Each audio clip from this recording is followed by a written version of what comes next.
Assalamualaikum warahmatullahi wabarakatuh. Hai kakak-kakak dan teman-teman sekalian, apa kabar? Selamat malam, selamat menunaikan ibadah sholat isya ya teman-teman. Selamat beristirahat juga ya.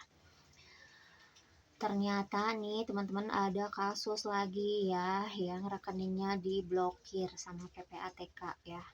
Saya sih di sini iba ya ngelihat orangnya gitu ya, karena dia menabung gitu ya, terus mengumpulkan uang untuk membangun masjid gitu ya yang di dekat rumahnya gitu ya, dengan uang hasil dari beliau ceramah katanya gitu ya, dan beliau seorang ustadz gitu ya. Beliau menyisihkan uangnya untuk membangun masjid gitu, tapi malah diblokir gitu ya rekeningnya itu. Yang jadi pertanyaan saya gitu, kenapa sih gitu kehidup orang itu udah sulit dipersulit lagi gitu.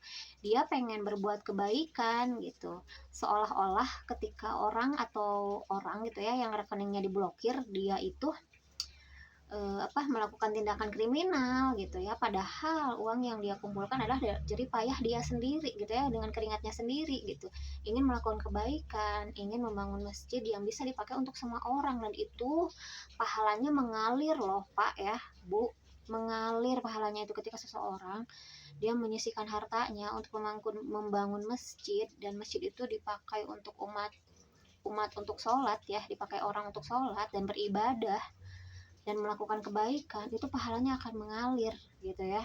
Dan itu ketika dipersulit gitu, betapa ngerinya nanti di hadapan Allah nanti ketika kita mempersulit orang yang ingin berbuat kebaikan, yang ingin bersedekah, yang ingin mengorbankan hartanya di jalan Allah gitu. Ini malah diblokir, itu saya iba gitu. Dan ketika mengaktifkan lagi channel rekeningnya itu, kita harus bayar gitu, dan harus nunggu juga selama 7 hari gitu. Bener-bener zolim, bener-bener tega dan kejam kalau menurut aku ya. Nah, mungkin ini tidak untuk ditiru ya teman-teman.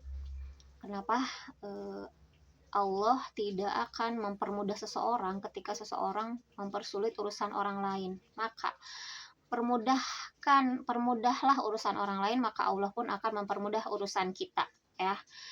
Karena kita tidak tahu nanti ketika kita mempersulit orang lain, kita berhadapan dengan Allah di akhirat kelak, kita akan dipersulit untuk masuk surganya Allah ya teman-teman. Nah, itulah gambaran ketika kita mempersulit orang lain ya, maka